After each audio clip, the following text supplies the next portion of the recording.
तस्वीरों में दिखाई दे रही लाखों की भीड़ फिलिस्तीनियों की है जो साउथ गाजा से नॉर्थ गाजा लौट चुके हैं। जंग शुरू होने के बाद 10 लाख से ज्यादा लोग साउथ की तरफ चले गए थे। सीज फायर डील के तहत ये तय हुआ था कि इजराइल 25 जनवरी से उत्तरी गाजा में फिलिस्तीनी लोगों को लौटने की परमिशन देगा। हालांकि इजराइल हमास के बीच तनाजे की वजह से इसमें 2 दिन की देरी हुई। हमास ने गाजा के बेघरों की घर वापसी को अपनी जीत बताया है। हमास ने कहा कि गाजा पर इजरायली कब्जे का प्लान फेल हो चुका है।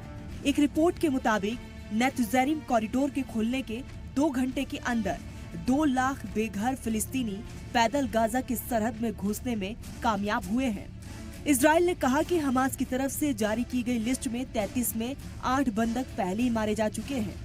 इसका मतलब है कि अब आने वाले वक्त में हमास सिर्फ 18 बंधकों को ही रिहा करेगा।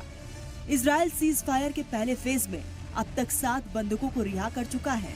सीज फायर मुआहदे के तहत अब तक हमास ने इजराइल के 7 बंधकों को रिहा किया है। ये सभी खवातीन हैं। इनके बदले में इजराइल ने 300 से ज्यादा फिलिस्तीनी कैदियों को रिहा किया है। हमास ने बचे हुए बंधकों की लिस्ट इजराइल को सौंप दी है। सीज फायर का पहला फेज 42 दिन का है। इस दौरान इजराइल के सभी बंधकों को रिहा किया जाएगा। सीज फायर डील 3 फेज में पूरी होगी। पहले फेज में हमास इजराइल से किडनैप किए गए 33 बंधकों को रिहा करेगा और बदले में इजराइल उन फिलिस्तीनियों को रिहा करेगा जो पिछले कई बरसों से इजराइल की जेलों में कैद है। साथ ही इजरायली फौज गाजा की सीमा से 700 मीटर पीछे लौटेगी।